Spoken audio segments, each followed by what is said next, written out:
नमस्कार साथियों। हरियाणा प्रदेश व्यापार मंडल की इस प्रेस वार्ता में आए हुए सभी मीडिया पर्सन का हार्दिक धन्यवाद, स्वागत है। आज हमारे छोटे से बुलावे पर आप सभी आए, हम आपका आभार और धन्यवाद व्यक्त करते हैं। आज ईपीसी श्री बजरंगदास जी गर्ग, हमारे हरमन नेता, हमारे दिलों के बादशाह, बेताज बादशाह व्यापारियों के वो करेंगे। धन्यवाद। सभी साथियों का बहुत बहुत धन्यवाद। आज हरियाणा के अंदर बेरोजगारी, अपराध बहुत बड़ा मुद्दा है।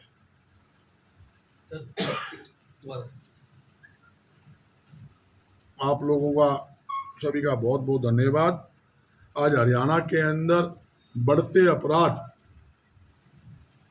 और बेरोजगारी का बहुत बड़ा मुद्दा है, जिसका मुख्य कारण हरियाणा सरकार की गलत नीतियों के कारण हरियाणा के अंदर जो लगातार व्यापार व उद्योग पिछड़ रहा है। यहाँ तक कि ग्राम स्तर के ऊपर छोटे व मध्यम उद्योग लगभग 70% सरकार की गलत नीतियों से बंद हो चुके हैं। और ये सरकार जो 11 साल हो गए, 11 साल के अंदर 1 रुपए की भी छूट हरियाणा सरकार ने नहीं दी। कहीं कोई बात की कमी आ जाए, मेरे सामने मुख्यमंत्री बिठा लेना, 1 to 1 करवा लेना, एक एक चीज के आंकड़े आपके सामने रखूंगा। 11 साल के अंदर इन्होंने बेअताशा बिजली के दाम बढ़ा दिए। न्यूनतम प्रति किलोवाट 165 से लेकर 2 के ऊपर 290 रुपए कर दिया। बिजली के बिल, पानी के बिल, यहाँ तक कि हाउस टैक्स, हर चीज में अनाप शनाप बढ़ोतरी कर दी। हाल ही के अंदर रसोई गैस सिलेंडर पर 60 रुपए, व्यवसायिक सिलेंडर पे 125 रुपए बढ़ोतरी कर दी। हर खाद्य वस्तुओं के ऊपर बढ़ोतरी करके गरीब जनता की जेबों में इस सरकार ने डाका डालने का काम किया है। यहाँ तक कि इस राज्य के अंदर लगातार उद्योग पिछड़ा है। उद्योग और व्यापार पिछड़ने के कारण लाखों लोग बेरोजगार हुए हैं। जो ग्राम स्तर के ऊपर जो छोटे छोटे उद्योग लगे हुए थे, नमकीन की फैक्ट्री थी, हैंडलूम था, कूलर थे, पंखे थे, तेल की फैक्ट्री, साबुन, दुनिया भर के सामान बनते थे, लाखों लोगों को वहीं रोजगार मिलता था। आज वो लाखों लोग बेरोजगार हो गए, और जिसके कारण हरियाणा के अंदर बेरोजगारी बढ़ी है। और बेरोजगारी बढ़ने के कारण नशा बढ़ा है। युवा पीढ़ी नशे के दलदल के अंदर लगातार धंसती जा रही है, और जिसके कारण आप देख रहे हो अपराधी जेलों में बैठे हुए, विदेश में बैठे हुए रोटी मांग रहे। हरियाणा में ऐसा कोई दिन खाली नहीं जाता जिस दिन व्यापारी, उद्योगपति व आम जनता के साथ लूटपाट ना होती हो, हत्याएं ना होती हो, फरोख्ती ना मांगी जा रही हो। आज प्रदेश का व्यापारी व उद्योगपति बहके साए में जी रहा है। सरकार को अपराधियों का पक्का इलाज करना चाहिए। सरकार जैसे को तैसा, जब अपराधी हथियार के बल पर जो 500 रुपए, 1000 रुपए कट्टा यूपी बाहर से लाकर उसके बल के ऊपर फरोख्ती मांगते हैं, ऐसे अपराधियों का भी पक्का इलाज करने की जरूरत है। सीधा जो अपराधी हथियार के बल पर फायरिंग करके पैसे मांगता है, फरोख्ती मांगता है, मंथली मांगता है, तो सरकार को भी पुलिस के हाथ खोल देने चाहिए। उनका भी उसी हिसाब से पक्का इलाज, पक्का प्रबंध सरकार को करना चाहिए, ताकि हरियाणा के अंदर अपराधी अपराध करने की हिम्मत ना कर सके। उन्हें पता लगेगा कि तुमने गड़बड़ की। भाई, तुम अगर फायरिंग करोगे पैरों पे नहीं, सीधी छाती के ऊपर गोली लगेगी। मैं दावे के साथ कहता हूं, अपराधी अपराध करने की हिम्मत नहीं करेगा।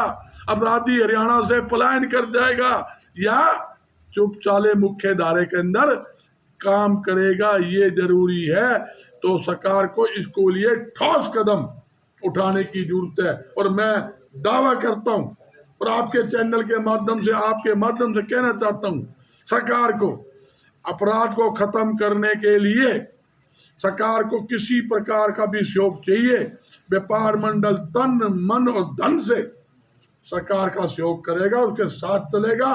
कोई भी अगर मोटरसाइकिल राइडर की जरूरत है, पीसीआर की जरूरत है और कोई सुविधा की जरूरत है तो व्यापार मंडल अपने खर्चे पर गाड़ियां, नई गाड़ियां भी उपलब्ध कराएगा और पूरा सहयोग करेगा। और एक सरकार से अपील और भी है, ये दुकानदार, छोटे छोटे दुकानदार दुकानदारी कर रहे हैं और नगर परिषद के अधिकारी माल खाने के लिए अतिक्रमण के नाम पर व्यापारियों को नाजायज तंग कर रहे हैं। ऐसा नहीं होना चाहिए। सरकारी अधिकारियों को भी व्यापारियों से बातचीत करके शहर के विकास के लिए कदम उठाना चाहिए। उसके अंदर व्यापार मंडल ने हमेशा ही सहयोग दिया है, सहयोग करेगा। अगर कोई निजी स्वार्थ के लिए, माल खाने के लिए अगर किसी अधिकारी को नाजायज तंग करेंगे, गाड़ी आई या गुंडे आते ना, सामान उठाओ, टूट टूट गाड़ी में ली भाई, सामान भी टूट गया, ना सामान का पता है। अरे ऐसे के डाके आ रहे यार, दुकानदार ने गलती कर ली, सामान दे, आप चालान काट लो, उनको चेतावनी दो, व्यापार मंडल साथ लो, हम आपका सहयोग करेंगे।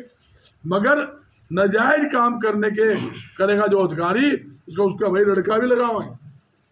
अगर वो सोचते हो ना भी हम सबकी में वो नहीं, सबकी में प्रदेश की जनता है, सबके में प्रदेश का व्यापारी है, सबके में प्रदेश का उद्योगपति है, नाजायज नहीं होने देंगे।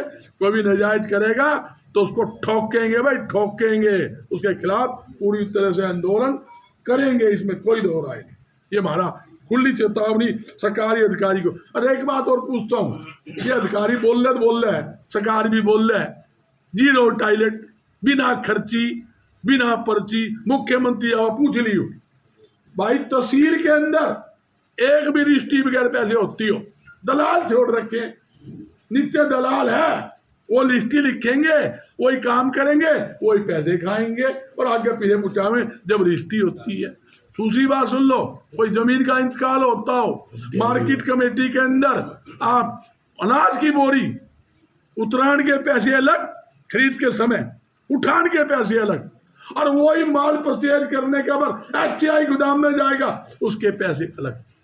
किसान को 3 बार चोट मारी जाती है, 3 बार आड़तियों को लुटा जाता है। ये कहते हैं भाई ईमानदार सरकार, इससे भ्रष्टता सरकार में है ही नहीं। और छोड़िए जीएसटी विभाग जो आजकल भ्रष्टाचार का अड्डा बना हुआ है, खुलेआम ये क्या करते हैं, व्यापारियों को बुलाते हैं, व्यापारी को बोला माल लाओ, काम कराओ और घर जाओ। ये नारा जीएसटी विभाग जो केंद्र और स्टेट 2 महकमे हैं, ये आज के समय कमान खान की दुकान है। पीछे भी हमने यहाँ एक डीटीसी ने बदमाशी की थी, बड़ा भारी आंदोलन किया था, उसके खिलाफ पर्चा भी करवाया, उसको हमने सस्पेंड करवाया था, कई अधिकारी सस्पेंड हुए। आपका आशीर्वाद था, आपका सहयोग था। और मैं कहना चाहता हूँ मार्केटिंग बोर्ड के अधिकारी, जो बेटकर के अधिकारी, या हमारे जो जीएसटी विभाग के अधिकारी हैं, या और तहसील के अंदर बैठे हैं, जो भ्रष्ट अधिकारी है मुख्य धारे में आ जाए, नहीं तो भाई उनका काला चिट्ठा बिल्कुल खोलेंगे। और मुख्यमंत्री चाहे तो कभी लिस्ट ले लिए भाई, मुख्यमंत्री कहे हमने 0 टॉयलेट कर दिया, भ्रष्टाचार खत्म कर दिया। पहले से 20 गुना भ्रष्टाचार बढ़ा है, इसमें 20 गुना, मैं दावे के साथ कहता हूँ। गरीब आदमी, काम है नहीं, ऊपर से हर महकमे में बगैर पैसे फाइल कौन चेक है, बिना पैसे नमस्ते कौन ले, पैसे भी खावांगे और पीछे पीएन खड़ा कर देंगे। सेठ जी लाइए 500 रुपये चाय लाऊंगा, तो उल्लू का पट्टा है, तू 50,000 रुपये रिश्वत ले गया, 500 की चाय वास्ते ही मार से लेगा। ऐसी स्थिति है महकमे में। आप चले जाओ, आप किसी महकमे चले जाओ, मैं आपसे एक सवाल कर रहा हूँ, कोई तहसील में चले जाओ, आपको खुला धंधा ऐसा मिलेगा, प्योर देसी घी की तरह प्योर। अगर कहे हमारा काम है भाई, पीछे लेंगे क्यों, ऊपर देने हैं। ऊपर कौन बैठा है भाई, ऊपर हम तो बैठे कौन, ऊपर फूफे कौन बैठे हम देख लो आप, आपके सामने यह स्थिति हरियाणा के अंदर बनी हुई है। तो प्रधान जी इसका तोड़ क्या है? सरकार तो बार बार बीजेपी की बन रही है, लोग परेशान हैं, तोड़ कैसे निकालोगे देखो इस चीज का? हमारा सरकार से कोई विरोध नहीं, सरकार किसी की बनो, बीजेपी की बनो, हम तो कहते हैं ईमानदारी से काम हो। जनता ने वोट इसलिए दी है कि आप ईमानदारी से काम करोगे। भ्रष्ट अधिकारी के चूड़ी, जो नटके पर चूड़ी चढ़ाओ ना, वह चूड़ी चढ़ाओगे, वो चूड़ी चढ़ाने के बजाय आपने चूड़ी ढीली कर दी, वो खुले पीछे और मांगे लाग रहे नु को हमारे ऊपर बैठे हैं जी, हमने तो हफ्ता देना पड़ा है, हफ्ते सुन लिए, महीने सुने करते, साल के सुने करते, ये हफ्ते सुनने लगे, हफ्ते के पीछे देने पड़े। एक भी सरकारी महकमा, आपके चैनल के माध्यम से एक भी सरकारी महकमा सरकार बता दे कि ये वहां बगैर पैसे दिए काम हो, तो एक भी सरकारी महकमा, मैंने आपको सारे महकमे गिना दी और गिना दूंगा, दुनिया भर के गिना दूंगा, मगर क्या है उसमें आप लोगों का सहयोग जरूरी है। जब आप वाली तूतरी जब चलेगी ना, ये सब भागते फिरेंगे, लुक जाएंगे बिल के अंदर, लेड़े भी छोड़ देंगे, लेड़े भी छोड़ देंगे, और लिए जाके कहे बापू पिए ले, दुगने ले ले, पेंडा छोड़ दे, लिख के दे दे मेरे से कोनी लिए, मैं कोनी लूँ आगे। ये स्थिति है आज के टाइम। अगर कोई सरकार डरती है, भाई देश का चौथा थंब आपसे डरती है, आपका चैनल अगर वहाँ सही ढंग से दिखा दे भी ये अधिकारी खुले पैसे खा रहे हैं, मैं दावे के साथ कहता हूँ ना तो वो अधिकारी रहेगा ना वहाँ भ्रष्टाचार रहेगा। तो ये जरूरी है, आप लोगों का सहयोग चाहिए भाई। इस काम के लिए मन न कहीं खड़ा करना चाहो हरियाणा में किसी कोने में, मैं तैयार बैठा हूँ। दादी पत्रकारों पे तो झूठे आरोप लगा के जेलों में डाल रही है सरकार। ये बिल्कुल सही बात कहा, लगे हैं, कई जगह लगे हैं, जहां जहां लगे हैं ना वहां मुंह की भी खानी पड़ी है। मैं आप लोगों को बधाई भी देता हूं, आप लोगों ने एकजुटता का परिचय दिया। जहां जहां भी झूठे पर्चे दर्ज हुए, पूरे देश के अंदर आपकी आवाज उठी है, मतलब उसको तो नेता बना दिया जिनके खिलाफ पर्चा दर्ज हुआ था, है? अगला का पूछो ना, ये लोगों ने फिर मतलब महसूस किया भी हाँ गलत हुआ, केस वापिस भी हुए हैं। मगर क्या होता है, मीडिया अपनी जुम्मेदारी समझता है, और मीडिया अगर नहीं दिखाएगा तो हमारी आवाज़ कहाँ जाएगी। मीडिया सच से दिखाता है, सच की आवाज़ को दबाना नहीं चाहिए। ये तो मुख्यमंत्री के लिए फायदा है, केंद्र में प्रदेश सरकार के लिए फायदा है। कई चीज़ें उनके पास नहीं पता होती, वो आपके माध्यम से जाती है, और जाती है तो वो मतलब आदमी अफसर भी होशियार हो जाते हैं, गड़बड़ नहीं करते, और क्या सरकार भी उनके खिलाफ कार्रवाई करने में उसको आसानी हो जाती, ये जरूरी है। Thank you ji.